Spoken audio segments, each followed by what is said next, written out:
Congratulations to Tez. She's traveling. But Angela Rye is here. We got to start off with some sports. Now, in some surprising news, the Chicago Bears beat the Commanders yesterday 40-20. Yeah, I told Dingo, one of our longtime listeners, that they was going to get washed. Was it Dingo that called? It was Dingo, yeah. I told him they was going to get washed, and the Bears, yeah, he was right. They definitely won. And we got to say rest in peace to Dick Butkus. Wow. Damn. His name. You guys. How you going to do that after rest in peace? God, damn, man. Wow. This is a cold place. Work with him. I can't work with him. No, but I feel like you said wow first. He said wow first? No, he said wow. His name is Dick Butkus. Yes, man. Rest in peace to Dick Butkus, man. Yes. God damn. He is not alive. He's a legendary Bears linebacker. I said rest in peace. He died at the age of 80. So maybe that's why the Bears won in memory of him, because they were the worst team in football. You're so absolutely right. They did it for 80 feels young nowadays. It does. Yes, but rest in peace to Dick Butkus. We moving on? Yes. You guys? Seriously. Yes. So since we're coming in hot, let's come in red hot with Sexy Red. Before we even get into this, can we please just play the audio? Hey, do you think more people are going to support Trump now in the hood or no? Yeah, they support him in the hood. Because at first, I don't think people was with him like they thought he was racist, saying little and, against women. But once he started getting black people out of jail and giving people their free money, oh, baby, we love Trump. We need him back in office. Yeah, a little bit of free money goes a long way. We need him back. Because, baby, them checks. Yeah. Oh, yes, them stimulus checks, Trump, we miss you. That's like Whoa Vicky. She's always talking about Trump. You see her ever? I like Trump. No, I ain't never seen Whoa Vicky. She's funny.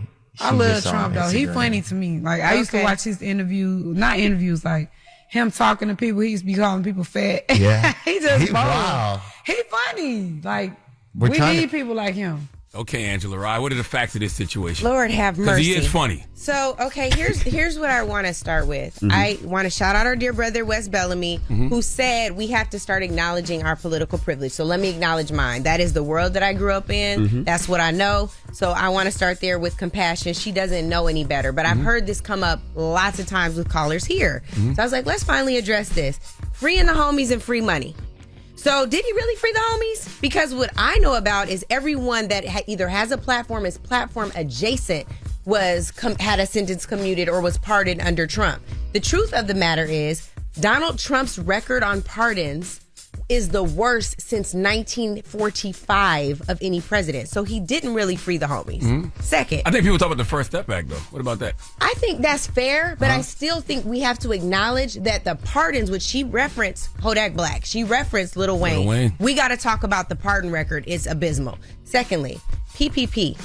You know what it took to get PPP money? Even though he asked for his signature to be on those checks so he could get the credit? Votes from Congress. An act of Congress. Yes. The House and the Senate had to vote to approve PPP. And here's what I want you to say with me, since you all are in a great reciting mood this morning. PPP ain't free. PPP ain't free. You know why? Because PPP was a loan. It was provided relief during COVID. And here is the most important thing. Everybody that took that COVID money and thought that it was free money and went to buy Lamborghinis, or maybe even they went to buy groceries, but they did it under false pretenses and it was fraudulent. Guess what there is? A Small Business Administration, Office of Inspector General, and they caught cases. They were convicted, they were arrested, and some of them are serving time. Oh, they'll be catching those for the next 10 years. That's what I'm saying. So it's not free money. And so I want her to be very careful with that, with her point of privilege, which is a platform that is expansive. So the other thing I wanted to get to, shout out to BET, is there is a new president of Boston University. It is a black woman, first black person. And so shout out to President Gilliam, who is in this role, is very important. 77.2% of college presidents are white. So we still make up a very small 13.6%. I also want us to look at CEOs of Fortune 500 companies. There are only 6 black CEOs right now of the Fortune 500. So when you look at the assault on affirmative action, you see everything else that's going on. It's important for us to celebrate wins, but also challenge people on equity. So while affirmative action is under attack, we still got a long way to go. Well, dropping the clues bomb with President Gillum. I do want to say one thing about the Trump situation. Yeah, everything you said is absolutely correct, but the problem here is Dim's messaging, right? Like, whose fault is it that Trump is just better at marketing? Because he put his name on them checks. I mean, and that was a smart move, but I think that what we have to acknowledge is, yes, you guys cannot afford to give up on the base. You need to be communicating and combating misinformation. This is low-hanging fruit. Talk to people about the CARES Act. Celebrate that. A lot of the CBC members did that, but not everybody did, and they've stopped. We still need to be talking about that. And taking pictures with them rappers. When he pardoned Lil Wayne and Wayne came to see him, and they took that picture and it went crazy viral. Yeah, Lil Stuff Wayne like went that to works. perform at He took one with Kamala's Kodak house. too, right? He took one with Kodak too, right? Well, you know, Kodak got a chain with Donald Trump's head on it. I'm just That's a saying, lot. his marketing is just much better, and the messaging is just much better than the Democrats. That's it. Well, if we focus on the marketing and not political impact, we're going to be in for a real challenge. And that's why I think the point that Wes raised about political privilege is really important. Let's tell people what the real impacts are, All not right. just the marketing. Well, that is front page news. Now, get it off your chest. 800-585-1051. If you need to vent, phone lines are wide open again. 800-585-1051. Call us up right now. It's The Breakfast Club. Good morning. The Breakfast Club. It's a new day. This is your time to get it off your chest. Wake up. Whether you're mad or blessed. It's time to get up and get something. Call up now. 800-585-1051. We want to hear from you on The Breakfast Club. Hello, who's this? Hey, it's your boy Dingo. What's up, y'all? Okay, Dingo. Dingo. Okay, right. Dingo. That's right. Talk your talk, That's Dingo. right. Talk that That's talk. right, Y'all baby. earned it. It's the grid. It's the grid Iron Bears in this thing, baby. 40-20. We waxed that behind. You did Speaking of what I'm waxing talking about. behinds, Dick Buckus. say rest in peace to Dick Hey, Buckus. hey, rest in peace to the legendary Dick Buckus, man, first and foremost. But hey, Bears showed out and showed up last night. You feel me? We had a taste of it last week, but now we really put it in play. So shout out to that man, Justin Fields. Shout out to DJ Moore. Come on now. We up there. We doing that thing. I'm glad. We doing that thing. I'm I glad told y'all y'all. beat the Redskins. Anytime somebody in the I NFC told East y'all. lose, I'm happy. Hey, look. All I want to say is I called in. They heard me, and I'm on that. So hey, Bears, y'all listen to me. Get your boy Dingo a suite at the next home game. They ain't gonna do You all feel that me? now. They ain't gonna do all that now. Nah, But they might congratulations, not. Dingo. They might. Thank y'all. Hey, shout out to Angela Rye. You so fine, girl. Knock it off. That is He crazy. didn't say he wanted to holler. He just said she was fine. What's wrong with you? I still Protect say knock him, it brother. Yo, Envy, what's up? What's up, Charlamagne? What's up, Angela? Hi. What's up, brother? It's Marty. What's going on? Marty Great. Marty. What's up, Marty? Yo, I'm really mad at y'all, man. For real, yo. Why? Angela, all right. Angela's talking about giving a shout out to the lady who's the first black something. It's like I constantly keep reaching out to you guys to help me become the first black uniform manufacturer for the United States Postal Service. And it's like I just keep getting crapped on with y'all, man. And I love you guys. I listen to y'all every day. I support your platform and the whole nine. Charlamagne, you know, when you was going to South Carolina for Thanksgiving and Christmas, I used to hook you up with the T-shirts to take down there. The South Carolina born and bred. But yet and still, it's like I keep reaching out to y'all. And then last time when I spoke to y'all was like, talk to the producer, and then y'all hung up the phone right at the end of the conversation. So the producer must have hung up on you. Marty. But that's what I'm Marty, we put you on air every time you call to talk about what you need to talk about, Marty. Can I give him a recommendation? Yeah, go ahead. But I need you guys' help, man. I Marty. need your help. Marty. Can I Yes, tell you something? Angela. The first thing that's And I follow you, Marty, Angela. I follow you. Marty, you know Yes, the best way to yes. get help is to listen. Let me just tell you one thing that's so important. Do you know what's happening with the Postal Service right now? Talk to me, Angela. There's a massive decline. Like when you used to see like the mailboxes on the corner, you used to see a lot of them. You're not seeing those as many. So maybe since UPS just got a really big raise, they're making six figures. Maybe you should look at making uniforms for other businesses that will stick around. It's a quasi-governmental Good advice. agency, USPS, but you also want to look at who else. TSA's not going anywhere. Maybe you can get a federal contract with them, right? No Secret Service. here's the thing. Let's see. What? Here's the thing. I've done uniforms for UPS. I had Jeff Bezos recommend me to one of his top people to do Amazon uniforms. Minorities get crapped on. FedEx, the same thing. I could have had a FedEx contract, and what happened? The white man said, nope, we don't want to deal with the black dude. So, Marty, what do you It's want, like Marty? all of these companies. What do you want from us, Marty? You can make clothes. You can make clothes for senior citizens since there's so many old people. You know what, Leonard? No, for real. I actually gave you good business advice. I hope you listen to it. There's so many old people in government. You can make like clothes that got built-in diapers. Marty, shut up. Give me your information just in case an executive is listening and needs some clothes. Give me your email or something. Your uniforms. 646. No. Email, That's Marty. Marty. That's Email. a problem. I mean, Marty, you don't listen. Marty Grace. He's doing it right now. Marty Grace 164 at AOL. At AOL. Let Marty. Could you stop shaming What's Marty? your website? Do you have a website, Marty? No, I don't have a website. Oh my God. Okay, Marty, we got some like really low level roads to cross. Goodbye, Marty. Goodbye. Stop email shaming Marty, okay? AOL, bro. Eddie, get Marty info. You just tell you his info. Hit him at on AOL. No, but I'm telling Eddie, Do he put him still on. use dial-up? Probably. He probably still got a cord on his phone. 800-585-1051. If you need to vent, hit us up now. Salute to Marty. It's the Breakfast Club. Good morning. The Breakfast Club.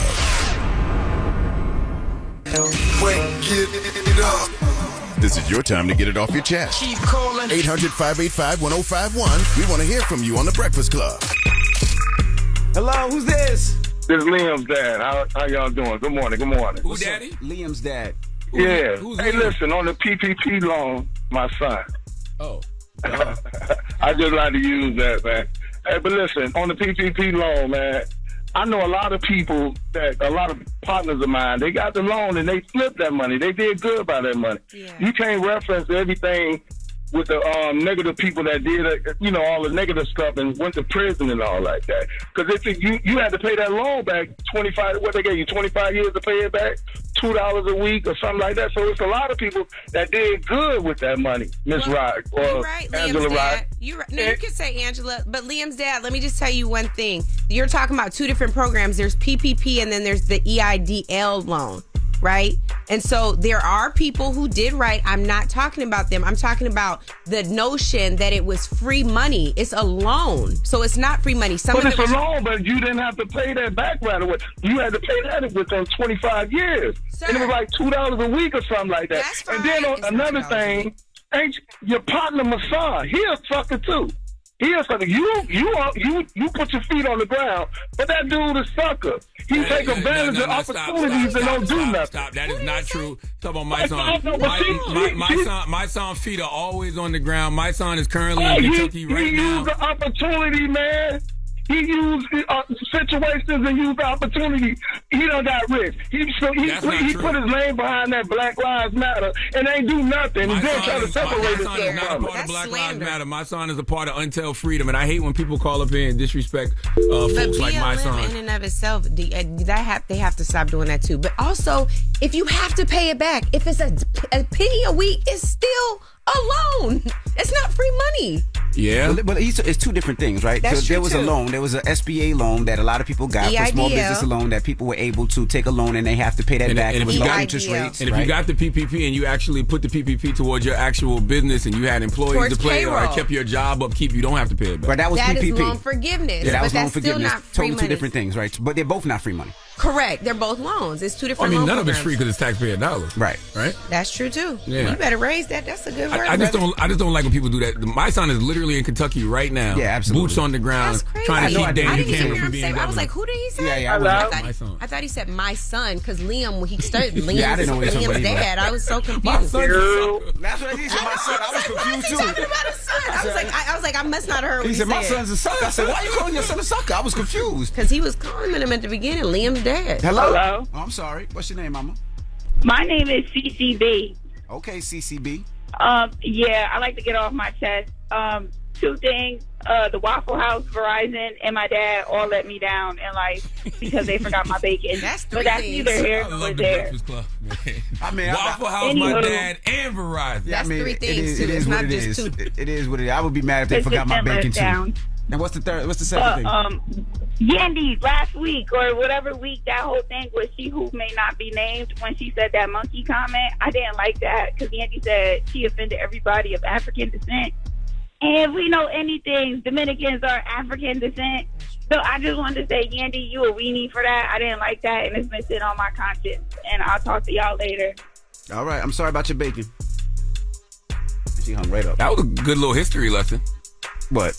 She said Dominicans are African descent. I'm not Dominican. Watch your mouth. You That's are how I know where he was Dominican. going. That's how I know And he was you've going. never used that ever. Oh, but no, you because should. I'm black. I'm not Dominican. The slave ships went to different locations. That's right. And not everybody from the DR is of African descent, but a large swath of them are, for sure. All right, well, get it off your chest. 800-585-1051. If you need to vent, you could talk to us. Young Miami, she tells why Diddy gives her so much praise. That's right. Angela Rye, you can't put a political spin on this one. I want to hear it. I don't know this. I want to hear it. Well, we'll talk about it when we come back. It's The Breakfast Club. Good morning. The Breakfast Club. Morning, everybody. It's DJ NV, Charlamagne the God. We are The Breakfast Club. Angela Rye is here. And let's get to the rumors. Rumor has it. Rumor has it. Call out a name, or you gossiping, or you chatty patty. I'm gossiping. This is the Rumor Report. I mean, I guess we on the Breakfast Club. This is where the tea spills, right? Right. Let's bring Angela Rye to the bottom with us. Here we go. Let's got some good mess this morning. Let's start with Young Miami now. Young Miami is giving reason for why Diddy praises her so often. Now, recently, Diddy says she reminds me of Oprah with endless possibilities that she has as far as her clothing line, television shows, performances, live podcasts. I really respect both of their hustles and see them being able to break through. And he was referring that Young Miami reminds him of Oprah. Well, she responded, well, the reason he does all of this is because I F on him so good, that nigga stay giving me my flowers. Damn. Oh. Thoughts? I did not. That escalated quickly, even on a Friday. Yeah, so that's why Young Miami says Diddy praises her But so why can't he often. just say Miami has potential to be like a great mogul one day? Because as soon as you say something like Oprah, people automatically dismiss it. Really? Absolutely, because that's Because you feel Oprah like Winfrey. you can't get to that Oprah level. Most people can't. And by the way, the reality is you don't know if Young Miami can get to Oprah level because we don't know what the future holds for folks. I think for people look at folks now and they're like, oh, I can't see that. But that don't mean that it can't happen. That just means that you can't see it right now. But who knows what Young Miami going to be in 10 years, 15 years. You know, the only thing I would say to this is I remember seeing the first clip from the Carisha Please, right? Yes. And I'm like, she is actually a really, really good interviewer. She has a way of disarming people to get them to tell them all their business. Like, y'all. Like, she has a way. And so I really think that that's impressive. And because she's so skilled as a hip-hop artist as well, he might be onto something. He knows her better than we do. You never know. Yeah, and I think with Carisha, I think she's one of them. Like, she's an artist like them, so she knows what makes people comfortable, and she's able to talk from a side of, I'm just like you. Yeah. Yeah, just don't compare it to nobody because it's like, people... Sometimes people have they'll start looking for an expectation. They'll start looking for Oprah in her. And she's not that. She's Carisha. Well, in next generation, maybe she is. You never know. Yeah. You never know what people's arc will turn into. Their story arc. I'm impressed. She was supposed to guest host with us. Oh, She was. I love She said that. she's going to come guest host with us. So She did say that on hopefully she'll Instagram. still come through. Definitely want to see that. Now, Boosie, he was at the BET Awards and he was speaking on the importance of the older generation embracing the younger generation. A lot of times, the older artists don't want to F with the younger artists, or the younger artists don't want to F with the older artists. And this is what Boosie said. When it comes to being independent, and new artists coming in the game like you're doing, you handing down the knowledge, how important is that for the big OGs helping out the YGs? It's important because a lot of youngers looked up to the old ones, and we got to motivate them and give them game. I'm always motivating the youngsters. That's why all the youngsters love me, because I'm motivating them. I want to see them win. I want everybody to win. That's why I always win. I don't have hate in my heart.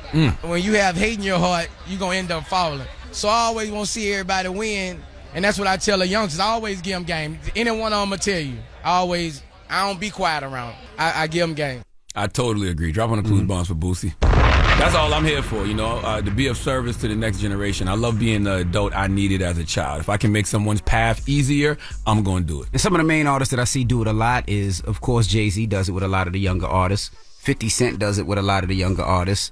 And I see them two do it a lot. Snoop does it with a lot of the younger artists as well, where they give them that game and they're not charging for it. It's like they want to help. Angela Rye, you do that for politics. I like to try. I do my very best. I would just say the part about not having any hate in his heart, I might take issue with. Oh. Yeah. Why you say that? I mean, he's done some things that have been hurtful to some other communities. Oh, but that don't mean that I get what you're saying, but that don't mean it's with malicious intent. I think sometimes we might do things and say things and they might hurt people or hurt a community, but that's not our intention. That's fair. So I just like we were talking about Sexy Red earlier, I just want him to be open to learning, to not being hurtful. But it is good that he's inspiring and being open to teaching young artists. Birdman does it. I know Fat Joe does it. I'm trying to think of some of the other artists that do it. All right, now also, for all the dogs, Drake's album is out right now. It's finally out. It was released this morning at 6 a.m. Is our producer Eli doing outfit changes? His Instagram is OVO Eli. He's literally been wearing OVO merchandise all week long. Because of him, I now know that OVO even has underwear. But is he doing outfit changes this morning? I believe so. Okay. I told him to listen to the album and give us a breakdown of what Drake is talking about now. So far on the album, we can see 21 Savage, J. Cole, Yeet, SZA, A Party Next Door, Chief Keef, Bad Bunny, Sexy Red, Lil Yachty, and more. So we look forward to listening to that album. He has a song on his album called Virginia Beach I want to hear. And let's get into a song right there's now. speculation that might be a diss record to Pusha T. Yeah, that's what I think people. I think we'd have heard that by now. That'd have been all over the internet by now if it was. Well, it just came out. It's been an hour. People have rated it a classic, I'm sure. All they need is 30, 50 minutes. You're probably right. They just got to get through it one time. Well, let's get into this joint right now. This is called First Person Shooter. This is Drake featuring J. Cole. And when we come back, we got front page news. Angela Rye's holding that down. It's The Breakfast Club. Good morning. The Breakfast Club. Your mornings will never be the same. Oh, tough. Very tough. Don't even pay me back. He said, I'm one away from Michael. You better beat it. Yeah, that record's tough. That was J. Too. Cole, Drake off Drake's album. He said we the big three like we started a league. Talking about K. Dot, Aubrey, and Cole. Oh, I love it. He said love when they argue the big three, K. Dot, Aubrey, and me. Mm-hmm. That's like a updated bar when Jay said people argue all day about who's the best MC, Biggie, Jay-Z, or Nas. Yep. Nothing to say about that tune. Tough tune. Jinx. Tough tune. Double jinx. What I mean? Nah, I was watching my kids' movies. All right, well, let's get to some front page news. Parents out there know. All right, well, last night in sports, the Chicago Bears beat the Commanders 40-20. So, congratulations to the Chicago Bears. And also, we got to send a rest in peace to Dick Butkus. He's a Hall of Fame and legendary Bears linebacker. Rest in peace, Dick Butkus, man. Angela Rye? Are y'all ready? Yes, ma'am. Okay, great. So speaking of Butkus, whoa. I wanted to. Whoa, wow. Don't start. No, you gonna tell us not to start. See, no, it's not. See, you gonna tell us to behave. Rest in power, sir. But also, speaking of Butkus, toilets. I would like to talk to you all about your toilet habits. Yes. Okay. Tell the truth, naked and not ashamed truth before God. Do you or do you not use your phone while you're on the toilet? All the time. That's usually when I'm on it the most. Like, I take in BS while I'm letting out BS. So I like being on social media while I'm on the toilet. When I used to be on Twitter, I used to call it Twitter on the... Okay. Yes. Okay. Envy? I used to... Deep thought about this. But I don't anymore. So I have a new toilet that is heated. Tell the truth. Has a Don't massager. just talk about the heat. Don't talk massager. about. Tell us what else it got. It has a bidet. It got that bidet. It has a bidet. So after you finish pooping, it cleans out the area. The bidet is when you can press the button and then the water squirts in your butt, and then you can press the other button and the air dries. Sometimes bidets have the turn handle knobs. Yes. Yeah. No. Mine you got to rock it like this with the water going. Digital. Yeah. So you can get the front and the back. Yeah. Slide. But then it has another button. We can't even get to the dang article because look at this fool.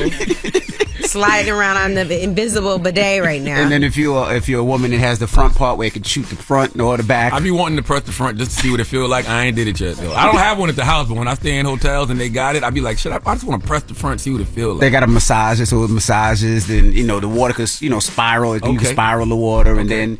But yeah, so when I'm on my bidet, So back to the actual article, which is about using your devices on the toilet. Here's the thing that got me. Leonard, you know this. I am a germaphobe and it gives me anxiety. It says the average smartphone is dirtier than a public toilet. Oh, I believe that. And they discourage the use of devices on the toilet because this gastroenterologist is saying that made you have to get up. Yeah, I'm just going to get a wipe. Yeah, give me a wipe too. But you know how that makes sense? Wait, but this gastroenterologist says he also discourages it because, social media, for example, thank you, my friend. Social media, for example, can be distracting. So you're sitting there a long time, which can cause hemorrhoids.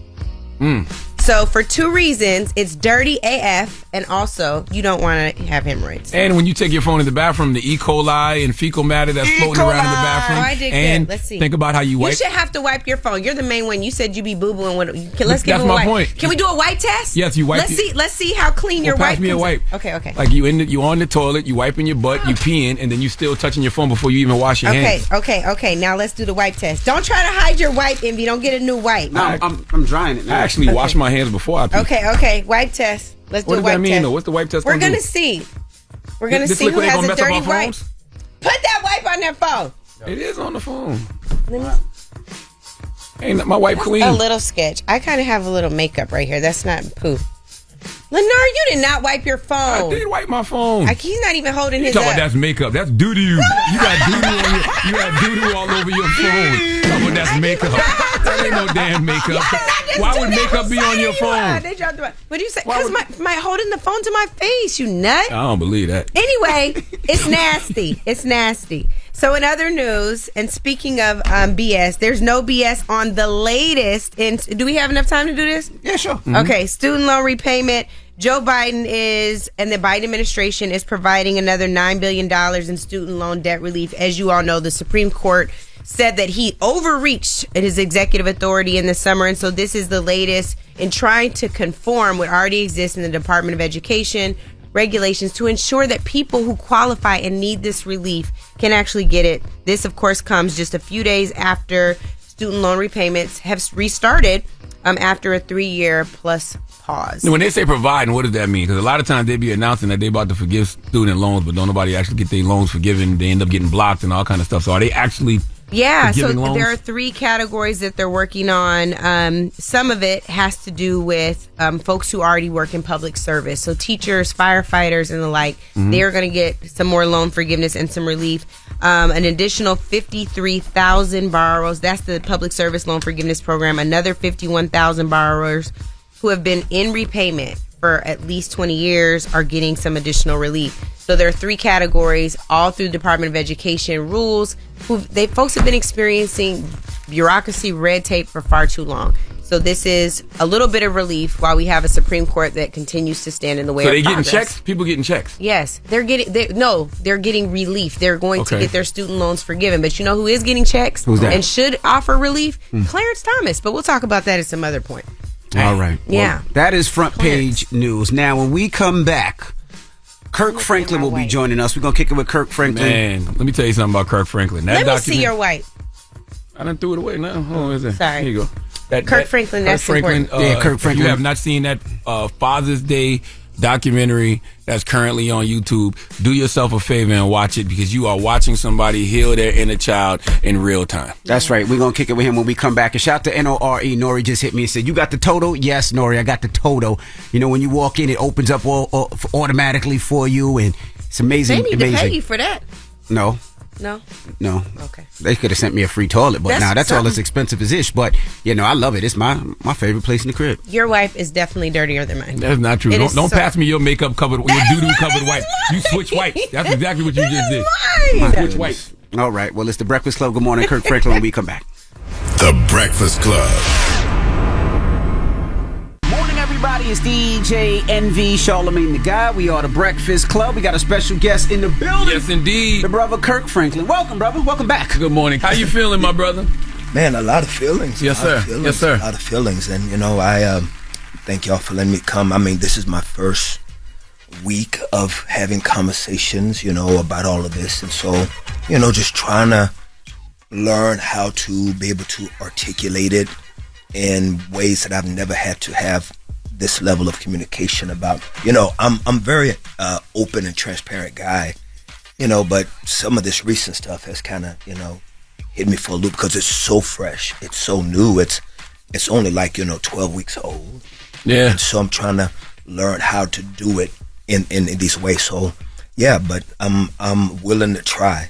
For people that don't know, I'm assuming you're talking about Father's Day. The time that you met your father for the first time in 53 years. Yeah, well, and just the nuances of it, the fact that I hated a man for 53 years that I thought was my father, and he died knowing that I hated him. That was powerful in the doc, because you said you went to go make peace with him. Yeah. I was wondering, like, how did you feel knowing you made peace with a person that you really had no business having a problem with? Well, I still would have had the brokenness in it because he wasn't in my life, and I hated him because he wasn't in my life and showed up when my career started to take off, and that broke me. Being adopted and not having a mother and father in my life, but still knowing. Well, I met him when I was 6. Saw him again when I was 13, and then he started showing up when my career took off. And so for somebody that already had a lot of trauma, being adopted and having a lot of abandonment issues and acceptance issues, it was a very painful process to live that way, knowing that you wasn't wanted. And just all the mistakes that a young black man can make, not having the type of mentorship, because I didn't have uncles that stepped in. I didn't have those type of things. And even in the church, the church majority, it's always made up of women, unfortunately. And so you try to navigate and you make a lot of mistakes. And then religion and dogma can also become a little duplicitous and can make the journey even more problematic, is because you're living in fear, because a lot of times in religion, it's God's going to get you, and God's going to get you, and God's going to get you more than it's God loves you. And even one of my mentors, now that I'm older, told me about 20 years ago, it's hard to know God's love as a father when you've never had one. Damn. Ooh. Fire, right? What made you want to meet him? This guy? Well, just how it happened. I was in the middle of just working. I wasn't even looking for him. Now you said this guy. Is that how you refer to him, as this guy? Well, and I know that language is necessary, right? Absolutely. And it's very important. And language speaks really the tenets of the heart, right? But for me, this term father is something that I'm still just grappling with, and it's not his fault. I mean, he's been a man who's lived his life. He's a 69-year-old man that has lived his life not thinking about that he has a son that was 10 minutes away from him his entire life. 10 minutes away. And so right now I call him Mr. Rick. So I call him Mr. Rick right now as I'm trying to navigate, because he has a daughter, and and she's an incredible young lady. She's trying to navigate because she's been the apple of his eye all of her life, and and it's like all of a sudden now they've got me, and he's been very loving, very welcoming, but at the same time, my biological mother, who I haven't ever really had a strong relationship with, is still denying that he's my father after 2 DNA tests. Why is that? I mean, I didn't understand that in the documentary. Like, the DNA test was 99.99% positive. Yeah. That was. I'm not gonna lie. You're a funny person. You don't be meaning to be funny. I know. When they gave you the number, you was like 99.9% what? Yeah. It's because I haven't been in that position before in my life. It's like I don't get a lot of calls that I got kids by different people, so so I don't know. And then you have a lot of anxiety because you don't really understand. But why won't she accept it? I don't know, and I would have loved for her to give me that, but it's obvious that she can't, and so I have the responsibility of still honoring black women and talking in a way that still gives a light that I never want to attack her publicly. And I don't know her as my mother.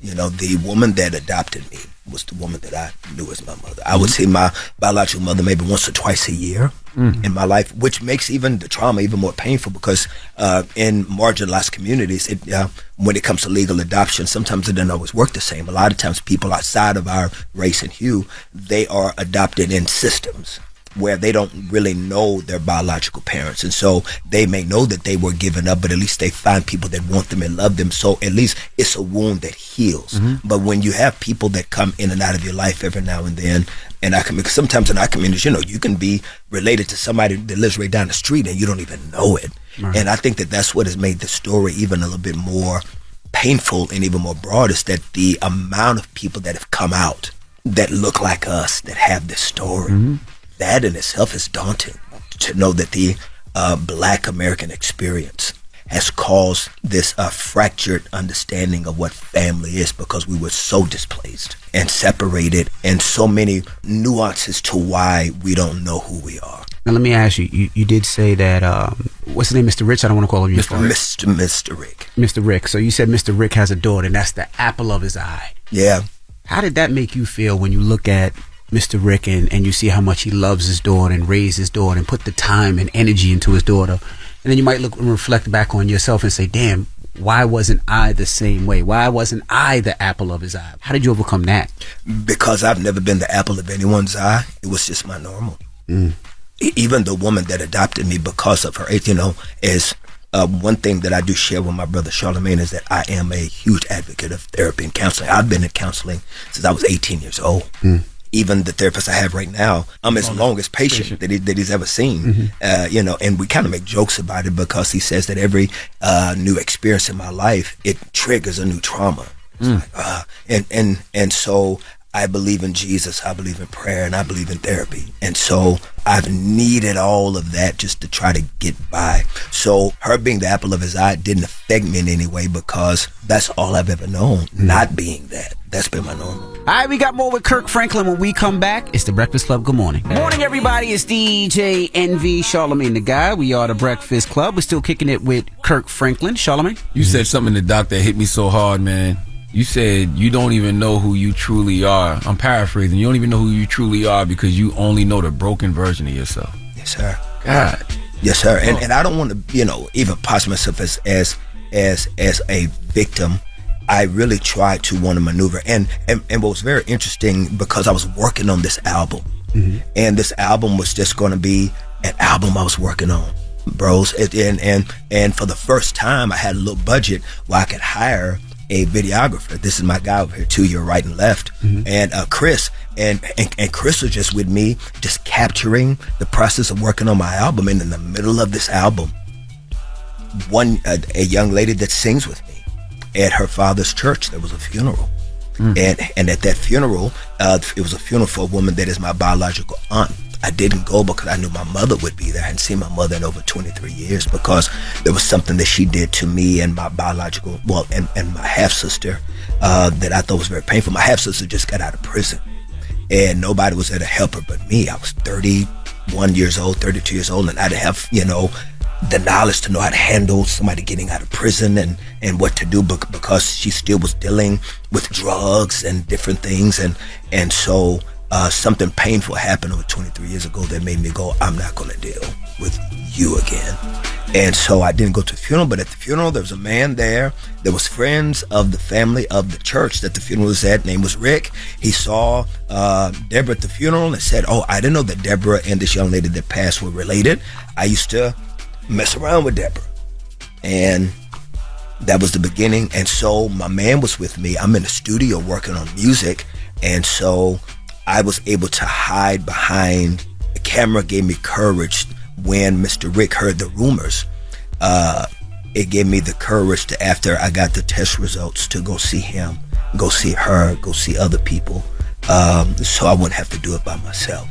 I wonder, is Kirk Franklin, is there a version in your mind of yourself that you can see that's whole and healed? Because you say what your therapist said to you, how every new trauma, every new experience causes trauma, and it feels like that even now. Like you know who your biological father is, but does that make you feel more whole, or does it make you just feel even more broken? Beautiful question. And it's funny because you guys know how it is, man. You know it because you've written books. You are creative. You know how art imitates life. And so when you're in the middle of hell, the middle of something, it's going to come out in whatever it is that you're writing or you're doing music. And so even in the new record, man, it's just, I am trying to figure that out. I'm trying to figure it out lyrically, is because I almost found myself afraid of knowing what even well looks like. Is because brokenness becomes almost like a blanket, and that's warped. That's not healthy. And so that's why I know I've got to continue to keep doing the work, but is because I know that it affects everything and everybody around me. It affects your understanding of love, and so your wife feels it, your children feel it, all the people around you feel it. And at the same time, bros, you see how God uses it in this mysterious way, because there are so many broken people. You're able to communicate to them from a space that you can say to them, me too. And I think that sometimes, even in the kind of music that I do, it can make you feel like, okay, well, gospel music can be so happy and so up, it's like, it ain't really speaking to my ish, right? But the music that I've been able to do, because I heal as I reveal, I really try to communicate my fragility in the music so that people can be able to see, okay, he don't have it all together. Because I don't. And there's a lot about life, a lot about God, a lot about struggles that I don't understand. And I'm still trying to figure it out. And so I'm trying to do my best to just walk it out. And aren't you just trauma bonding with your listeners then? Wow, that's a strong question. I pray that I give them balance. As I pray that in the lyrical content, in the music, that as I go through the journey, even like a song like Imagine Me, imagine me loving what I see. And then at the end of the song, even though I talk about the beginning of that, I talk about how it's gone, so, and I think that that's important. I think that David, the psalmist David, right? And I'm quite sure that you've read, the Psalms before, it sounds a little bipolar, right? You know what I'm saying? One day he's afraid and questioning, one day he's down, and one day he's rejoicing. And I think that duality is necessary. It's because the complexity of life requires an honest approach of how rain and sunshine, they coexist in our journey.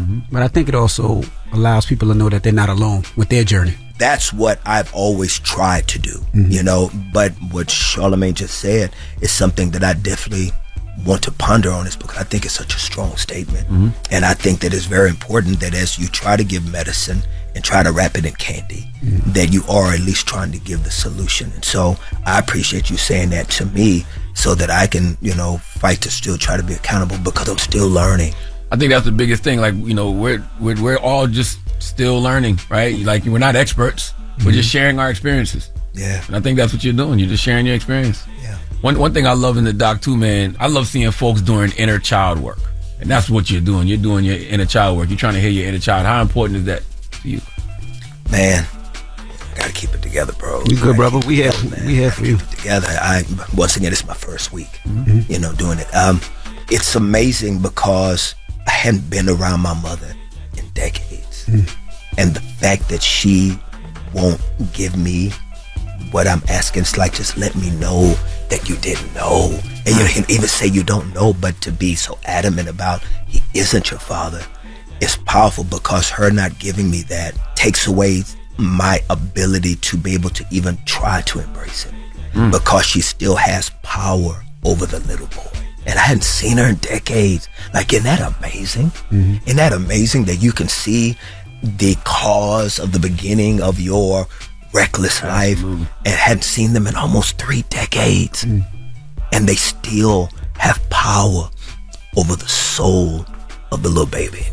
I could never imagine myself in that predicament or position, but I'm just trying to put myself in your shoes, right? And here's a lady that you call your biological mom, and you haven't seen her in 3 decades. Well, 23 years. 23 years, almost 3 decades, 23 years. And I guess the question I would want to know is why, right? And the reason I say why is, in this situation, it's like, you have kids, I have kids, Charlamagne has kids. Yeah. And it's like, I think I would feel like, damn, you don't want me? And even though that, I was adopted, and it's like, you would feel like, well, I'm successful now. I'm Kirk Franklin, and you still don't want nothing to do with me? You still don't want to make up for lost time and to try that? That never affected you in any way? Why you got the quiet storm voice on? Because it's just how I feel. I'm about to start crying because I feel him. Because I feel him. You're amazing. That don't feel weird to you, Kirk? Well, first of all, thank you for the comedy break. And I appreciate thank you for the comedy break. Wait, why are you talking to Because I feel him, because I'm about to start tearing because I feel away. Okay. Wow, you're something else. Don't even. And I love how y'all got that brotherhood fire like that, and it's funny because I really don't like him. But even that is beautiful to me, because I was raised with none of that. Being raised by yourself, that's traumatic. I was the kid, I'm embarrassed to say it, but I was the kid on the last day of school. I would cry because I was going back to a house with an older lady who it was just empty. Damn. And I didn't want to leave these kids because I had no family to go home to. Oh man. All right, we got more with Kirk Franklin when we come back. It's the Breakfast Club. Good morning. Morning, everybody. It's DJ NV, Charlamagne the Guy. We are the Breakfast Club. We're still kicking it with Kirk Franklin. Charlamagne? See, this is why therapy and stuff is so important. Because before the conversation started, before we even turned on the mic, you were telling Envy to keep having kids because you don't want to have an empty nest. And you were like, an empty nest is a motherfucker. You didn't curse, but No, he didn't curse. I don't think He didn't curse. Not this time. Yeah. Not this time. But you said that, and so now that's the same thing, right? Oh yeah. And so you fill your life with noise. And then when you talk about, well, I'm Kirk Franklin now, you still don't want me. I'm gonna tell you, whatever that Kirk Franklin thing is, a lot of times makes it worse. Is because success can be traumatizing. And I learned that in therapy. It's because now you got to deal with, well, how do I maneuver? How do I, like, I was so traumatized by successes that when the first album goes platinum, you think 1 million people like you. And then if the next album goes gold, you're warped behind things that 500,000 people don't like you no more. Wow. And so I'm honest enough to say it. I'm quite sure I'm not the only one that goes through that. And so when those beginning stages of life, when you don't have people to inform you of who you are, it sets the trajectory of how you process everything in life. Everything in life is through that same filter. I want to be liked. I want to be accepted. Am I okay? Am I good enough? And you can be 53 years old still asking, how'd I do? How'd I do? How'd I do? I'm doing interviews all week, and and I'll still pull the publicist to the side. Okay, how was that? Was that good? Was that, and it's because you're just still trying to figure out. And so all of this just opens up the new wounds. And so that's why I needed this album.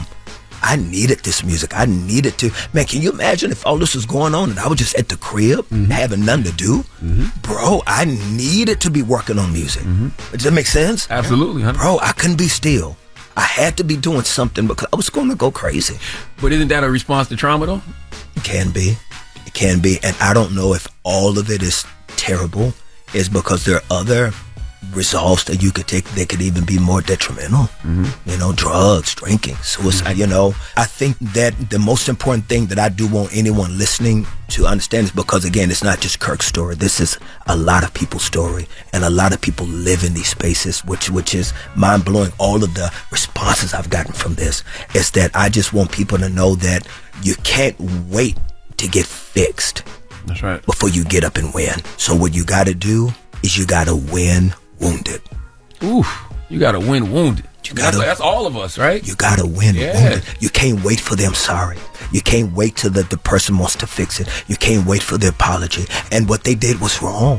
What God allows at times feels so wrong, but we got to be able to trust his heart when we don't understand his hand. Queens and kings, no matter what has been brought in your life by the winds and waves of life, I need for you to get up. I need for you to limp across the finish line. Limp, bleeding, cussing, crying. But I need for you to win wounded. Now, has that strengthened the relationship with your kids? Has it changed anything with your kids? It's been very interesting, man, because, my kids have loved me through all of my deficiencies. My youngest, who is brilliant, he's a thinker, and he said that this has given him another level of grace for me. He said, because you have done the best you knew how to do. He said, because I don't know not having a life without y'all. He says, man, and again, I don't want him to see his daddy as a victim, but the kindness that they've shown me has really been humbling, the patience, because can you imagine being married to this?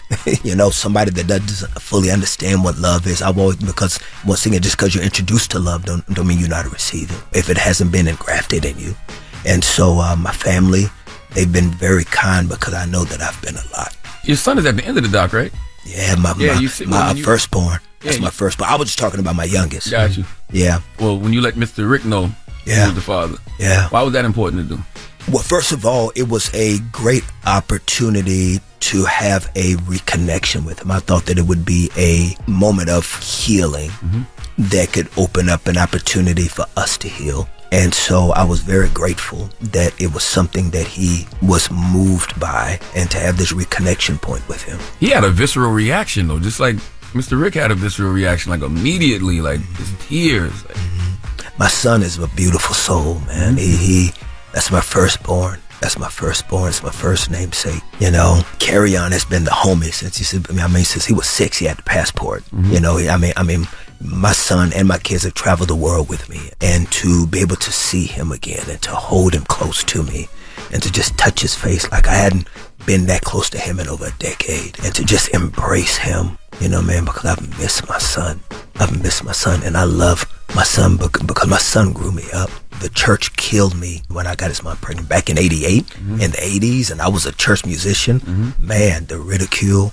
But that was my home. That was the homie, man. I took him to all the choir rehearsals, and you know what I'm saying, when I was working on music, and you know, and so to be able to hold my firstborn again and to embrace him, it was a very loving moment for me. How important is it to hear "I apologize" from your parents? Oh man, because I would love to hear it now, you know, and so to be able to hear that is very healing, I would believe.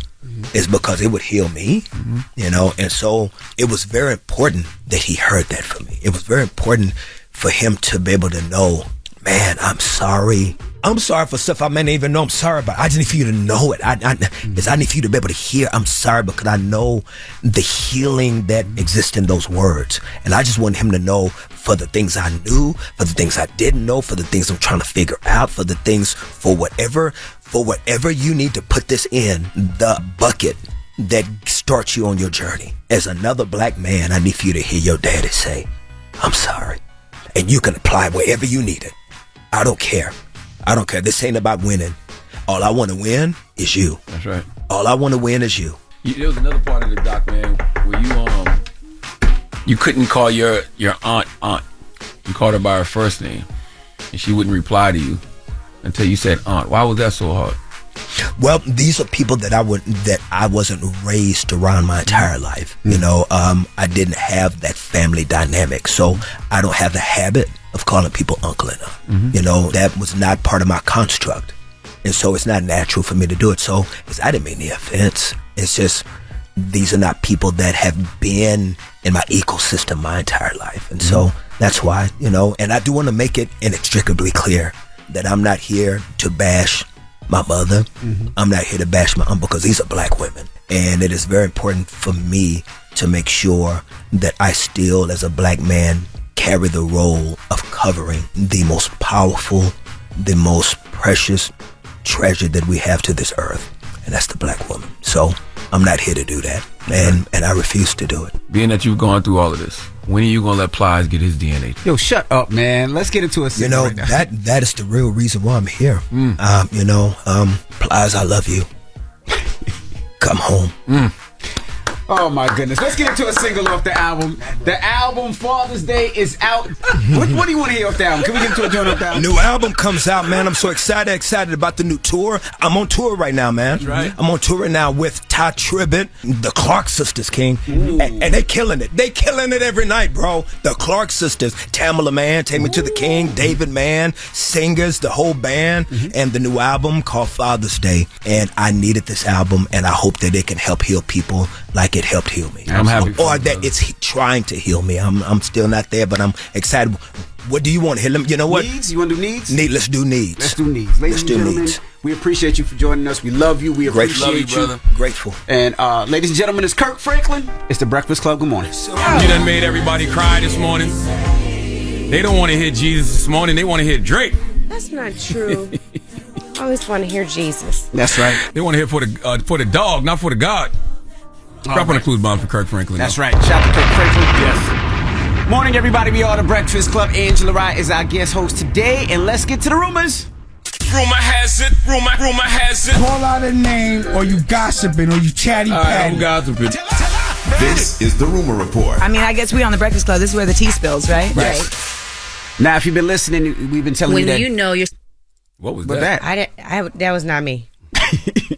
Well, I did not do we've been it. talking all morning long and talking about Drake's album came out, and I just want to bring OVO Eli back in here. He's a producer on the show. Okay, now, OVO, listen to the album first time, front to back. By the way, he should be working. He's a producer here. He's doing both. No, I was doing both simultaneously. Okay. All right, so he got on. Matter of fact, those are Drake sneakers you got on, right? Yeah, we got the what are these hot steppers? The hot steppers. The hot Knocked steppers.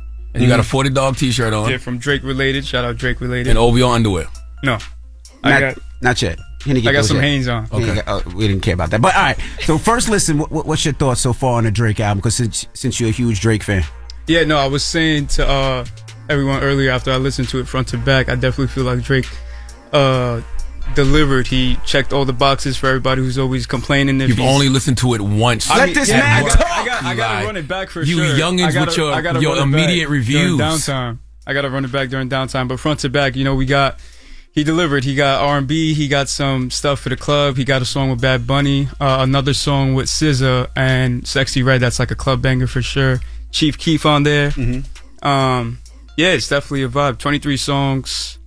And I think he'll definitely tie. Worst Drake Michael review Jackson. of all time. No you know way. why? Because it's only been an hour. He just listened to it. Why you put this young man on the spot? I have a Drake question. I understand from reading, not because I knew this. I love J. Cole, but on the J. Cole feature, they say he addresses an NBA YoungBoy diss. You brought up this same. Oh, I didn't know that's what you were talking about earlier. Yeah, he said it's not a diss. He said he looks to do a song with YB. I only heard that on one listen. He said he addressed it. He said, "Don't believe what you read on the blog." IG. Or something like that. Yes, on IG. Yeah, no. From what I heard, I didn't hear no shots being fired in any of the tracks.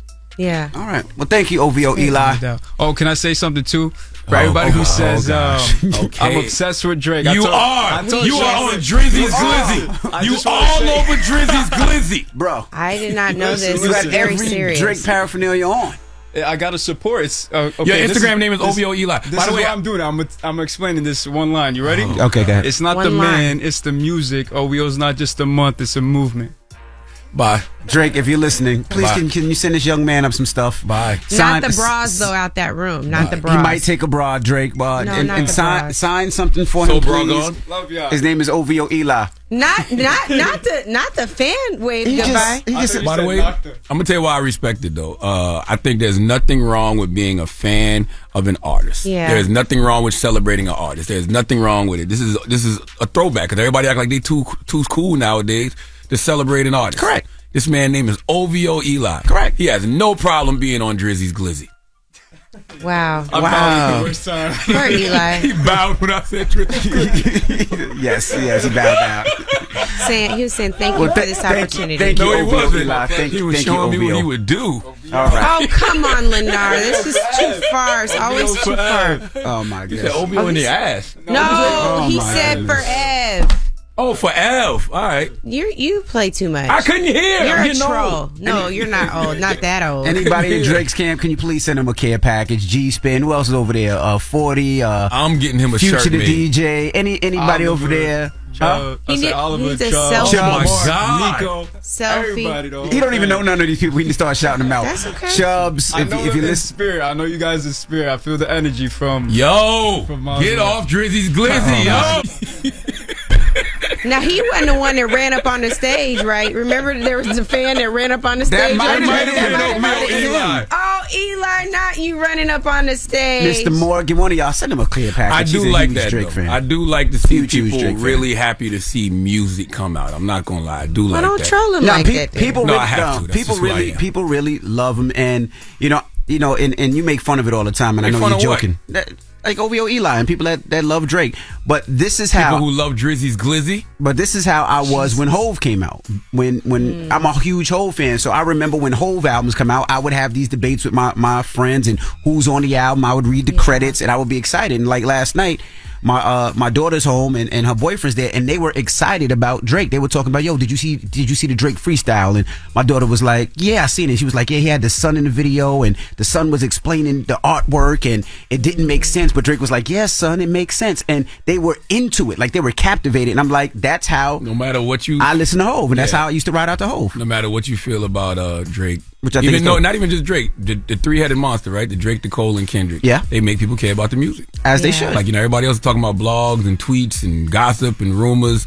They make you stay focused on the music. Can I just say, you said you used to read the credits. You think they still go and read the credits? Like now it's like electronic. We can't like. Nah, they still do. Like my daughter last night knew who the A&R was. Oh, that's which great. is Kevin Durant. Could you stop? That's because it was Kevin Durant. No, but they knew who the A&R was. Ask her who the A&R was for the last 5 albums. I bet she couldn't tell you. It's Kevin Durant. But I'm sure they read the credits on the last 5 albums. I don't even remember who the A&Rs were for all Jay-Z's albums when I first do it. I like to read the credits. Yeah, but I don't Hip-hop. remember now. Okay, name them. Let's hear it. Hip-hop. It was always hip-hop. It was always hip-hop for all of them. But well, then that's kind of a cheat. G. Robeson was for a couple of them. Lenny S. was for a couple of them. But that's because I know the characters. And just like OVO Eli shouting out 40 and Chubbs. He don't know them, but he just hears them all the time. Future the DJ, he don't just know them.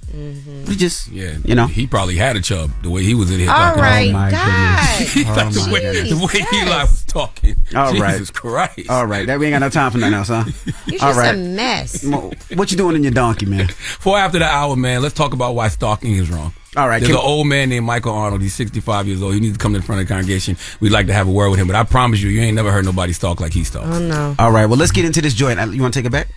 Take it back to what? I said you want to take a bet. Not take it back. I said bet. Take a bet on what? I bet you put your hands on your knees when we play this new Drake record. Oh, my God. Listen, man, you and your Play little it. sick fantasies, Play it. that's my vibe. You know what's so crazy? I tell you, by the way, I tell you. By the way, there is somebody who constantly leaves a comment and said, you took your name from Envy from KP and Envy. Shorty swing my way. I do see that all the time. That is true. I don't know. Is that true? That's not true. That's that vibe right Shorty there. swing my Yes. Donkey Today's up next. The Breakfast Club. Your mornings will never be the same. Trying to see what's up. You know he gonna put all your pictures up in That's hard. Oh, you stop dancing in there. Damn, the hee-haw again? It's time for Donkey of the Day. I ain't trying to be donkey today no more. They should be embarrassed by what they already did. I'm not making these people do these things. Called Donkey of the Day, and it really caught me off guard. Damn, Charlamagne, who got the Donkey of the Day today?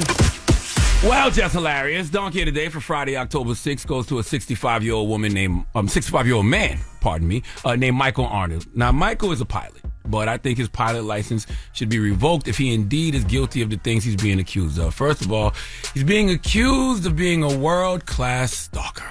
There's a lot of women out there that can relate to having stalkers. Hell, some men too, but this guy, Michael, is on a higher level than most stalkers. Literally. See, he is already under a temporary order of protection. And he was issued a cease and desist from flying any and all aircraft after being accused of 4 years' worth of bizarre sexual harassment from this guy. I can't even make this kind of stuff up. Let's go to Channel 3 News Vermont for the report, please. 65-year-old Michael Arnold of Schuylerville, New York, is accused of aggravated stalking after police say he flew his plane over the woman's house and even threw tomatoes toward the ground. Here's video of what police say are the many instances where Arnold flew low over the village of Schuylerville. An FBI agent told Bennington police that Arnold may be taking off from the Bennington airport and flying against a court order. Court paperwork states Arnold has been stalking the woman for roughly 4 years. Damn. In an interview with police, Arnold told them he was not the one flying the plane. He was only on board as a passenger. Arnold spoke with our media partner after a court appearance yesterday in Bennington following his initial appearance on the charges. If somebody else was flying the plane, couldn't you just ask them to testify on your behalf? I might be able to. I don't know. I might be able to. Well, the latest charges also include resisting arrest and violating an abuse protection order. Arnold was released on conditions today, including no flying or going within 300 feet of his plane. His next court appearance has not been scheduled. I have never, ever heard of anything like this. Okay, this single man, Michael, is using a single-engine Cessna to sexually harass a woman. This man then turned a Cessna into a sexual cesspool. Okay, I've heard of crop dusters, but a cock duster is a new one, okay? Do you know that back in the 1960s, they used to call the Cessna 150s one filthy? Or a cesspit? I'm not making this up. Do your Googles. These were actual nicknames for these small planes, but I don't think that's fair to the plane. The plane doesn't have a life. It doesn't have a soul, a personality, an energy. The reason planes should get nicknames is because of the pilot. For example, the Cessna 180 that Michael was on board in, it has a nickname, and the nickname is the Sky Wagon because they call it the station wagon of the sky. This is very true. Google it. And that's scary because the station wagon is the vehicle of serial killers. Charles Manson had a station wagon. But let's stay the course. We're talking about stalkers here, okay? This man is 65, and he's literally acting like a cartoon character, okay? You sent a naked picture of you laying in bed and didn't get a reply, so you decided to take it to the sky. Okay, look, it's a perv in a plane. I've heard of letting your freak flag fly, but Michael has decided to fly with a freak flag. This man flew so close to the house that windows and doors would rattle. This woman claims that one time the pilot pelted her home with tomatoes. Now, the symbolism of throwing tomatoes is because, for whatever reason, folks used to see tomatoes as a symbol of poor quality, so throwing tomatoes at someone would be equivalent to telling them they were not good enough. If you were going out of your way for 4 years, allegedly, to stalk a woman by flying your plane near her house, then you, sir, are letting her know she's good enough. knock it off with the tomatoes, okay? Not to mention, if you're 65 and if you can afford to fly your plane by this woman's house damn near every day, won't you just move like a real sugar puff daddy and use that money you would spend on gas and just spend it on her, okay? It ain't tricking if she's worth it, all right? You busy being the dirty old man flying over the cuckoos, and that's when you could be the dirty old man flying this young woman out, all right? Another mistake, Michael, and you know this from flying. You have to know when you're flying too high. You're 65. You can't go chasing 40-somethings at 65. You got to stick to the Golden Girls and the Jamie Lee Curtises that you used to, because being that you're 65, okay, he's not even a good-looking 65. Oh. I know. Michael. If a stroke was a person, this is what it would look like. Oh, my God. All right? He looks like if a pile of mashed potatoes shopped at Abercrombie & Fitch. He looks like the oldest love child of Peter Griffin and Brian the dog. If Peter was into bestiality and Brian the dog could have babies, this is what their eldest 65-year-old child would look like. Look at him. Look at him. Okay? At some point in life, he definitely called a black pilot a flying monkey.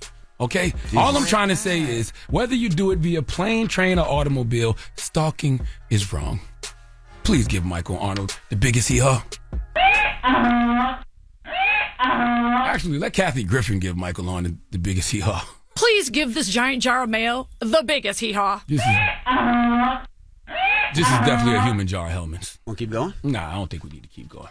There's nothing racist about what he did. Okay. Yes. All right. Well, thank you for that donkey of the day. Yes, indeed. All right. Now, when we come back, Stephen A. Smith will be joining us. We're going to kick it with Stephen A. A lot to discuss. A lot going on with sports. So we're going to talk to our friend Stephen A. Smith. So he got some stuff going on in his personal, too.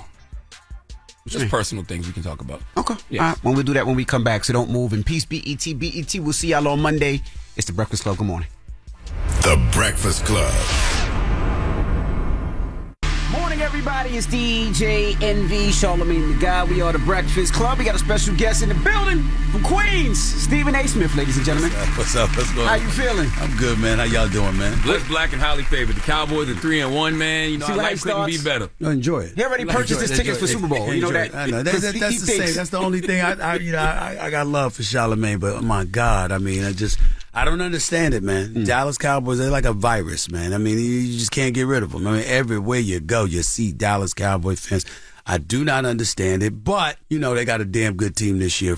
Their defense is elite. Their offense, but it's still going to come down to Dak. So you know that, right? You know that. I mean, it's going to be that moment, and I just want to, because I want to look out for you, man, because y'all important. You know what I'm saying? And I don't want you to just get into a state of depression. You know, your enthusiasm just elevates, and then that moment arrives, and Dak's got to come through, and it ain't going to happen. I will say, as a Cowboys fan, I agree with everything you say about Dak Prescott.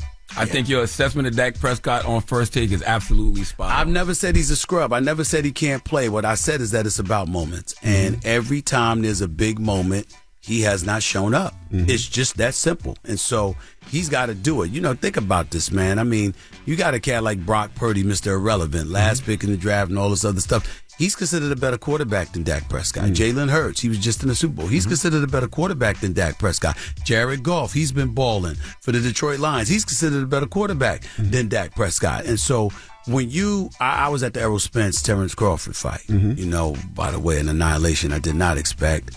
I picked Crawford to win that fight, but I didn't know it was going to be like that. But I got to tell you, I'm at the fight, and a whole bunch of Dallas Cowboys, they're there.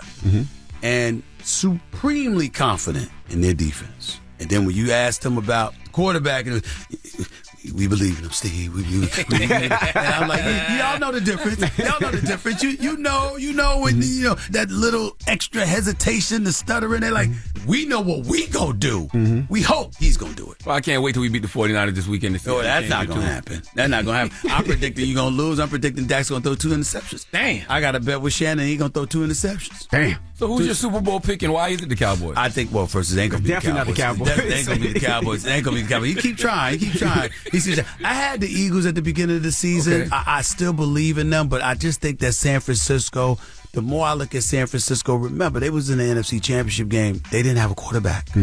It's never happened in NFL history. All 4 quarterbacks got hurt. And so because they didn't have a quarterback, they literally got to a point after Brock Purdy went down and their backup went down, Christian McCaffrey had to line up behind center. They didn't have a quarterback. So it was a foregone conclusion that the Eagles were going to win that game and they were going to the Super Bowl once that happened. Well, this year they motivated. And you got Ayuk, and you got Debo, and you got Kittles, and this boy Christian McCaffrey could be the league MVP right now. The brother is balling, and Purdy is leading everybody in QBR, and the defense is top 3.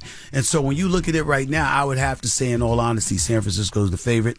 And then when you look at the AFC, it's up for grabs. 2 weeks ago, I was like, yo, man, I ain't seen an offense like this in Miami since the days of Dan Fouts with Charlie Joyner and Kellen Winslow Sr. and Chuck Muncie and these brothers.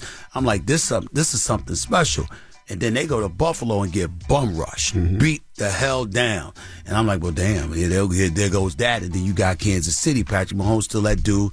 Kelsey's still that dude. But their receivers can't get open. But they got Taylor Swift now. I know that. That helps. That damn sure helps. But not in the football field. Now, let me ask you a question. In terms of popularity, but not in the football field. Now, is that affecting the game now? Because, we watched the game this past weekend, and they must have shown Taylor Swift 19 times. I know. But listen. It's overkill. There's no doubt you even hear Kelsey speaking out against it.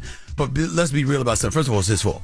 We didn't know his interest in Kelsey and Taylor Swift until he told us. Well, nobody minded. We thought he was with the X, for crying out loud. We didn't know. Okay, but Taylor Swift, I mean, that's $6 billion in the latest concert. Concert tour. Damn it, I went to the concert.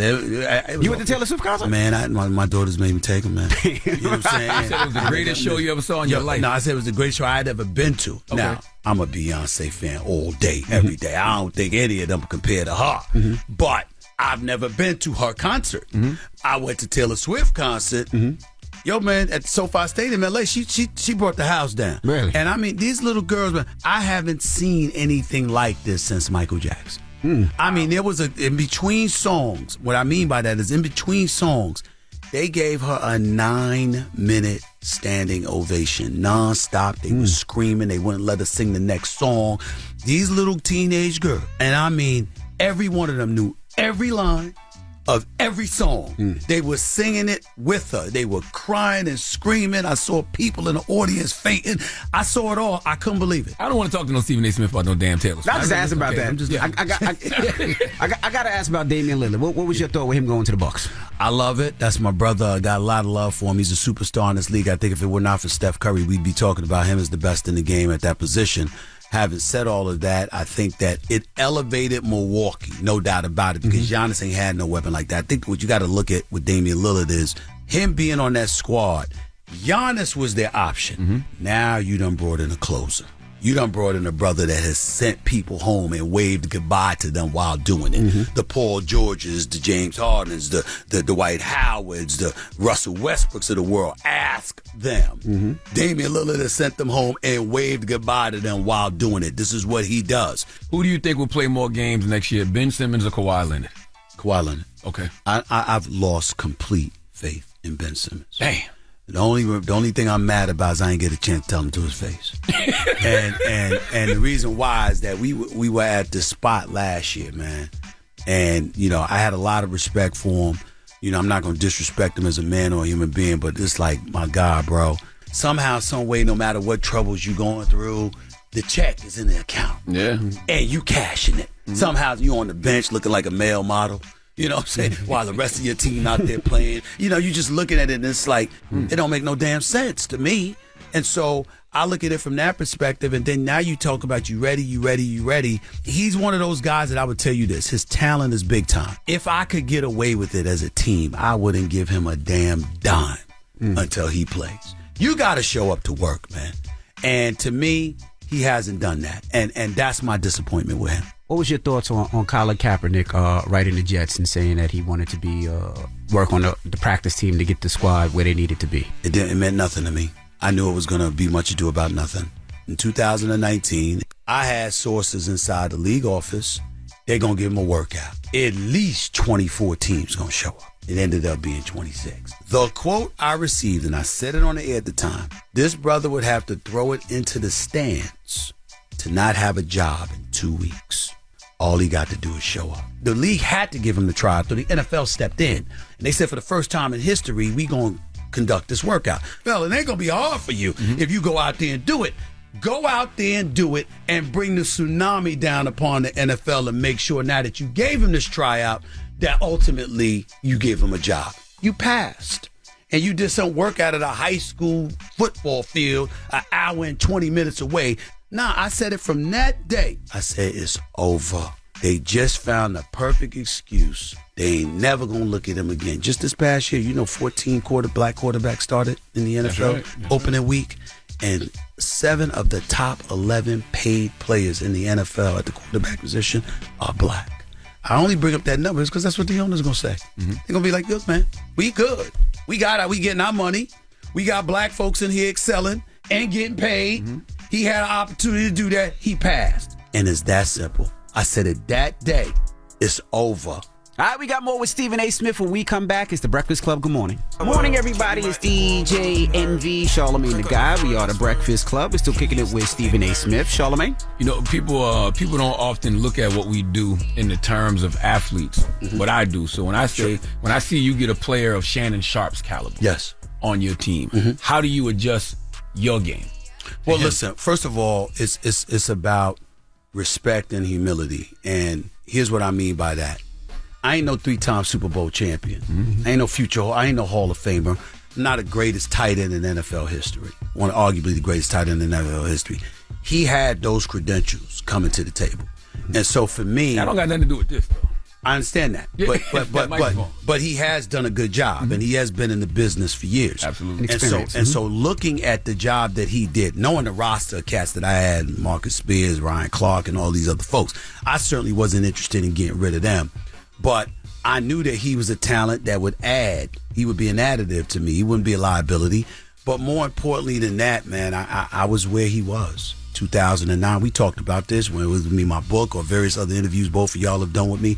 Man, I know what it's like to be out in that streets and be unemployed and for them to be writing your epitaph and all of that other stuff. And I was like, there wasn't a brother in Stephen A.'s position to help me.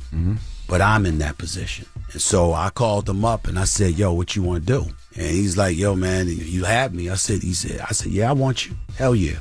Absolutely. And so to me, that was their loss. It's my gain. And I'm going to always, guys know what my approach is. I know what I'm talking about as a reporter and pundit that covered the sport. I didn't do what you do. How much flack did you get? Because, when you're arguing or going back and forth with a football player, I'm sure they're thinking, you never played the sport. Nah. You didn't have Not the anymore. oxygen in Denver when that Dewey's was or this or the other. You don't go that. But they don't do that anymore. And that's where my reputation has helped me immensely, because anybody that walked through the doors and you tell me this is what you want to do, all you got to do is ask for my help and I'm going to give it to you. You know what I'm saying? I mean, you want to do this, here's how you do it. And I'll tell them that. And a lot of times I'll let them know, listen, I'm going to come at you. We're not orchestrating anything. I'm not letting you know what all my opinions are. But from a generic perspective, I'm letting you know if I see something, I'm going to attack you. I'm going to get right at you but the reason I'm doing it is for you to pull out your level of expertise. Gotcha. So if you watch cats debate with me, all of a sudden they'll up the ante as a segment progresses because I zero in on them and they get up because they like, he's coming for me now. He's coming, because that's my way of saying to them, you're holding out. You didn't give me what you got, and I'm going to get this. Now, either that or I'm right. Which one you willing to admit? Stephen A., you right? Or Stephen A., you wrong? And if you say, Stephen A., I'm wrong, you got to tell me why. And so when you have to tell me why, that's what makes a debate show. Gotcha. And that's what it's about. Now some weeks ago, something you said, which you said several times, you wrote about it in your book. You talked about, your experience with Max Kellerman working on the show. And I saw a reaction from Marcellus Wiley, and he said you got rid of Max Kellerman because Max wasn't dumb and white. Okay. Well, let me say this. I'm not talking about, I'm going to address that last part. The first part, I'm not addressing it anymore, and here's the reason why. Some people want to do anything for clicks. Y'all don't have to do that. I don't have to do that. We're established. But others have to do that.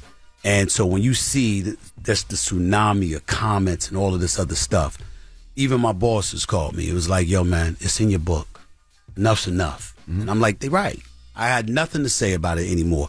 The ratings speak for itself. The decisions that were made speak for itself. It is what it is. Business is business, period. In terms of what Marcellus Wiley said, now that I will address directly. And I only have one thing to say. He and I work together. Got a lot of respect for him.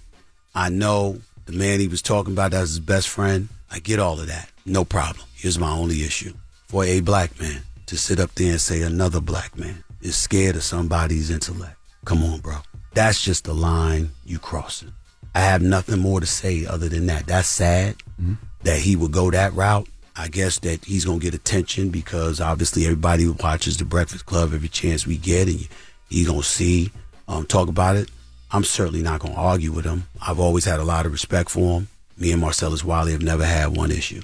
I don't care what support he has for his boy or anybody else, but I would never in a million years say that one black man is scared, that I fear the intelligence of any man. Any man. I've debated Dr. Michael Eric Dyson. I've debated Cornel West. You see what I'm saying? I've been on the phone with President Obama. I've debated political pundits, and I'm not even a political aficionado. We're talking sports, y'all. I mean, this ain't geometry or trigonometry or something. This is sports. What pissed you off more, Marcellus' comments or Terrell Owens' comments when he was on First Take back in the day and said you weren't Max was blacker than you? Oh, no, but that was just ignorant. You know, black folks, our community, you know, there ain't nothing in this world that I love more than black people. Ain't nothing I'd rather be other than black.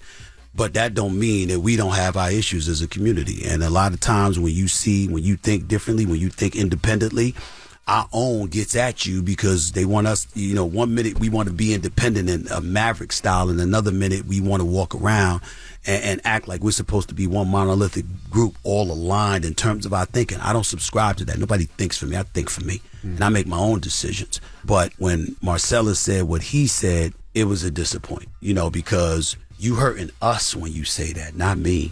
Dare I say, I think I've accomplished enough where my level of intelligence is respected. So what about those that may not have accomplished what I've had or haven't had an opportunity to really, really expose the level of intellect they possess? Well, what are you going to say about them? Not him specifically, but a country that's looking at a black man saying that about another black man. So that's fine. But the T.O. thing, his lawyers contacted ESPN to sue me. Sue you for what? That's what he said. Because he tried to say I said something off the record that I didn't say. Wow. So I don't, you know, but I've never, listen, doing what I do, I would never violate a trust because you don't have any credibility. You do that. You know, one of the things you have to do is know how to keep secrets. You can't open your mouth publicly when you gave your word that something's told to you in confidence. Then when he called me and talked about I didn't tweet, I retweeted. Well, that's tweeting. Word. But that pissed me off more. The Marcellus thing, to answer your question, made me sad. Steven got to go. I got one last question. Sure, man. This is as a father. Yeah. Charlamagne has 4 kids. I have 6. I have 2. You have 2. Yeah. Where do you find the time, right? Because I think I work a lot, right? I'm traveling everywhere, but I'm like, sports never ends. Right. And you're always doing sports. When do you find time for your family and your kids? Well, first of all, it's never enough time. My daughters would be the first to tell you that. They are not happy with me sometimes because even when I'm with them, I'm a bit distracted because there's some sport event going on and there's something percolating or whatever.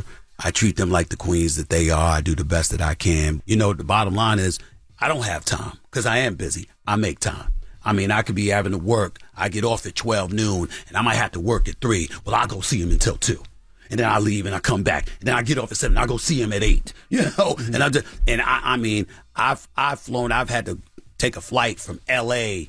to Dallas, and I flew on the red eye to New York just to take him to school, and then flew right out to Dallas. Wow. Something like that. It's little stuff like that that's big things to them when it really, really counts because they know that you're sacrificing for them. And when they know that, they appreciate it. And more importantly, it's something that they'll hold others accountable to down the line. They'll be like, this is how my dad treated me. How you gonna treat me? That's right.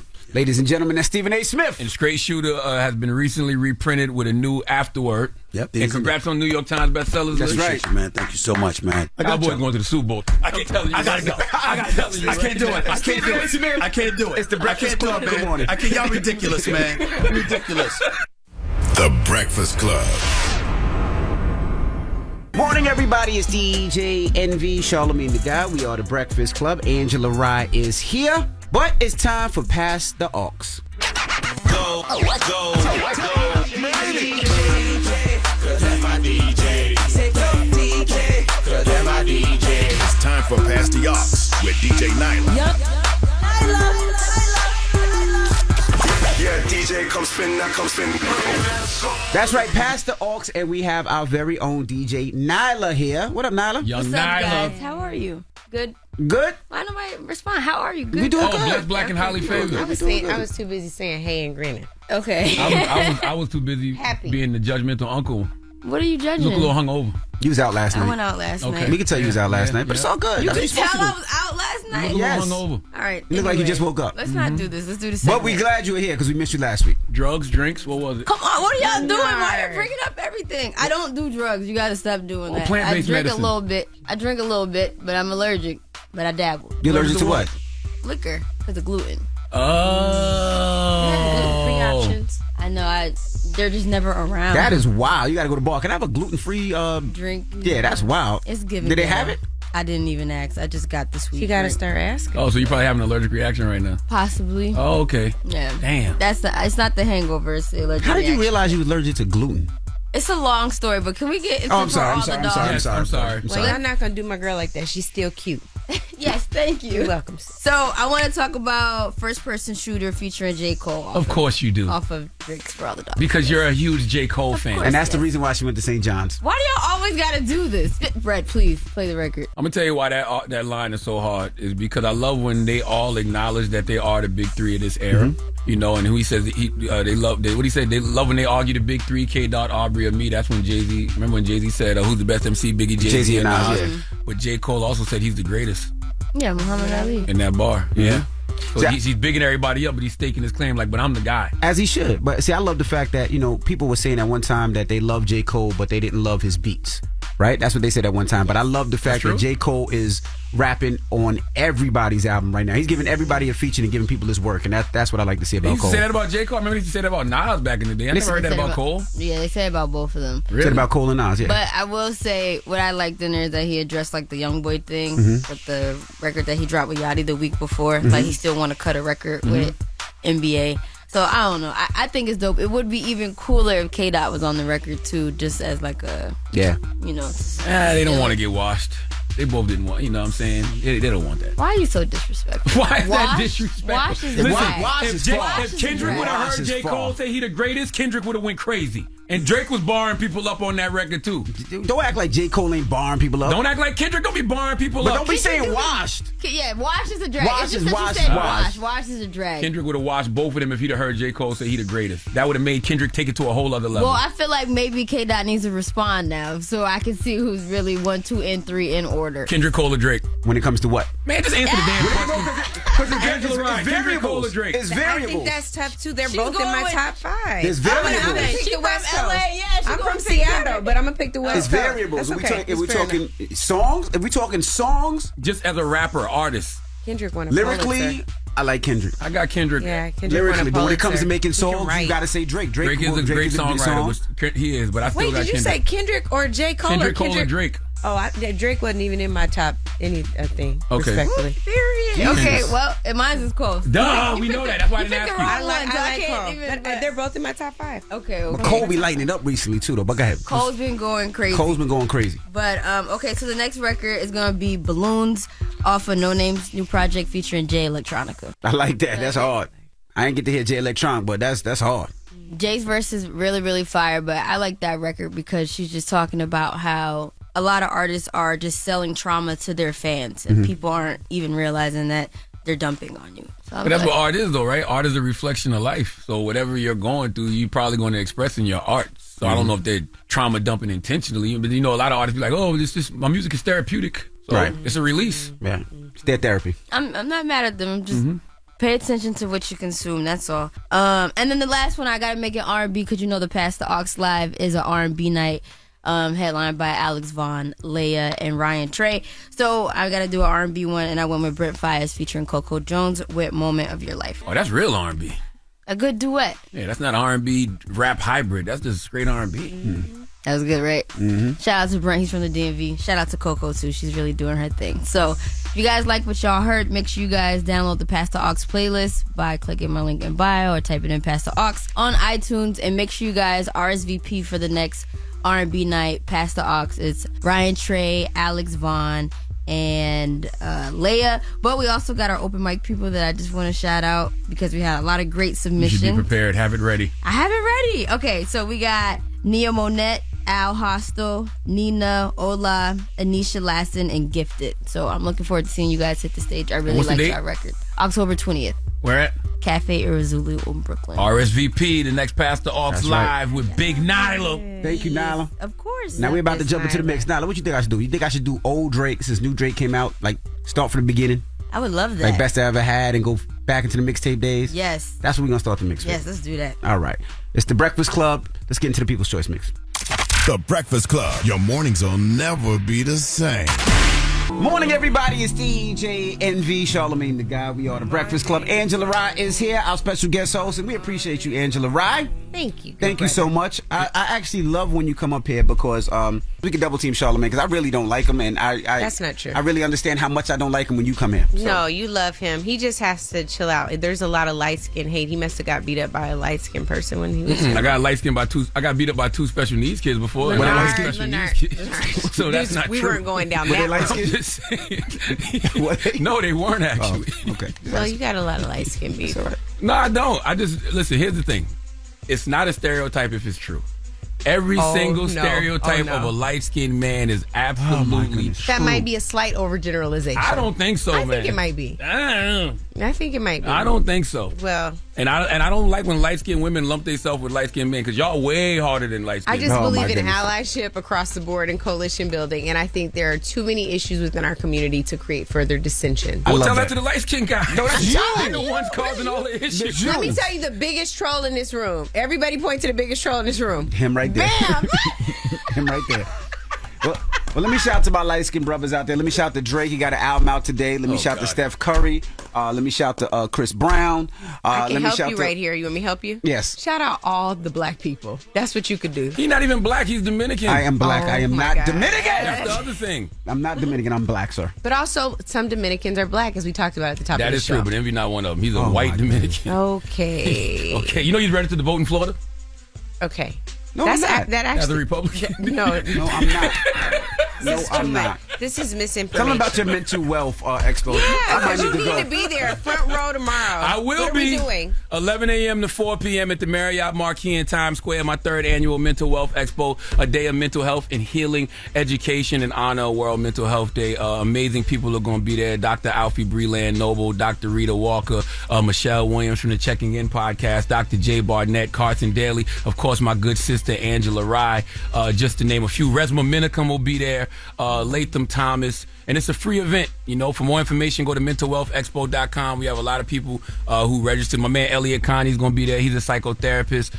So, yeah, we'll see you tomorrow, 11 a.m. to 4 p.m. It's just a day of mental health and healing education. I got to salute my man Justin Little. I'm so happy Justin's going to be on the panel this year because Justin came to the first ever Mental Wealth Expo a couple years ago, and he said the Mental Wealth Expo kept him from committing suicide. Wow. Yes. I'm proud of you for doing this work every year and every day on yourself. I just wish that when you came in here in the morning that you would remember all of that good work that you're doing. This is where I project as well as this is a safe space for me, actually. That's good. So make it safe for others. Not for him. Who is he making it safe for? Who is Envy making it safe for? You. Y'all don't know the Envy that I know. Okay. I'm a nice guy. I don't know what you're talking about. But come to the Mental Wealth Expo from 11 a.m. Isn't that a shame? How you pivot back to that? From 11 a.m. to 4 p.m. tomorrow at the Marriott Marquis, Times Square. We'll see you tomorrow. All right. Well, when we come back, we got the positive notice, the Breakfast Club. Good morning. Morning, everybody. It's DJ NV, Charlamagne the Guy. We are the Breakfast Club. Angela Rye is here. And thank you, Angela Rye, for joining us again. My honor. Appreciate you. Tell them where to find you, AR. I guess on social media. We have some announcements coming, but they're not quite ready. Hurry up, Leonard. But at Angela Rye on Instagram. If you use Twitter still. Do folks still use Twitter? Y'all on Twitter? Mm-hmm. At Angela_Rye. I'm anxious to see if this buyout's going to happen with Twitter. Anyway, yes. And also, don't forget, Ed Sheeran is coming to iHeartland at the State Farm Park in Fortnite to celebrate his album Subtract and his newest album, Release Autumn Variations. All right, available wherever you get music. iHeartland and State Farm partner to create an immersive performance by Ed Sheeran. My guy, Ed. State Farm is always bringing performances from the biggest names to iHeartland, but you've never seen anything like this. So don't miss this special Ed Sheeran experience. Is in iHeartland in Fortnite. It's available at the State Farm Park now through Monday, October 9th at 3 p.m. Eastern Time. Now, he's going to be performing Eyes Closed, Shape of You, Boat, Life Goes On, and more. So if you want more information, if you're an Ed Sheeran fan, go to visit iHeartRadio.com/Fortnite to play now and to check it out, all right? And yo, I sat with Ed Sheeran at that event, and we had a nice little conversation. That's going to be on iHeartRadio's YouTube page later, so check that out. All right, well, leave us on a positive note. Oh, the positive note is simply this. People who feel good about themselves help others feel good about themselves also. Remember that this weekend, and we'll see you tomorrow at the 3rd Annual Mental Wealth Expo, 11 a.m. to 4 p.m. at the Marriott Marquis in Times Square. Have a good day. Breakfast Club, bitches! Y'all finished or y'all done?